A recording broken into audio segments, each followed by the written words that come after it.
na ang lababo dito sa labas.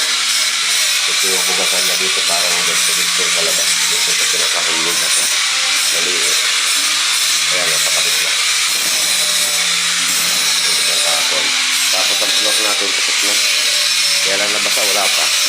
Tapos, pinto ikakasa na din. Yan yung WPK para sa TV rack yan. May TV yan dyan. WPK yan. Yes, Patrick. Patrick nandyan. Tapos ito naman, half cladding. Dito ka muna, tulong mo. Kakabitan na ng cladding ito. Ito yung half body. Cladding ang taas. Metal cladding. So ito namang island. Natansa rin ito. Kahapon na nakabatahin yung lababo. Yan. Yung lababo niya. Nakabit na. Tapos, hiding na lang. Itong 40 by 40. Ito, parang ito sa parang kakainin na. Tapos, dito sa ilalim, yan yung dyan yung mga bangko. Yan, ngayon ko na. Tapos, ang CR naman natin, parang flooring na lang to. Ayan siya.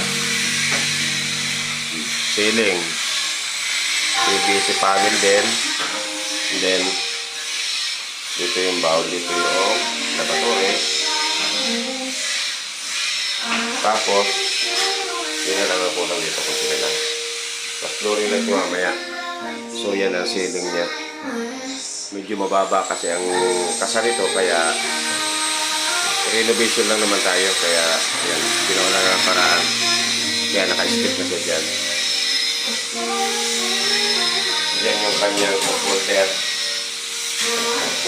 Yan, naka-ukit. Tapos naka-tiles yung ilalim yan. Ayan. Kaya lang. Ito naman yung storage.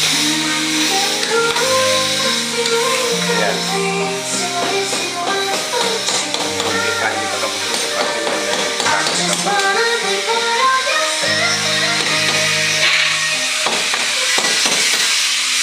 ayan, magkakasama ng metal cladding.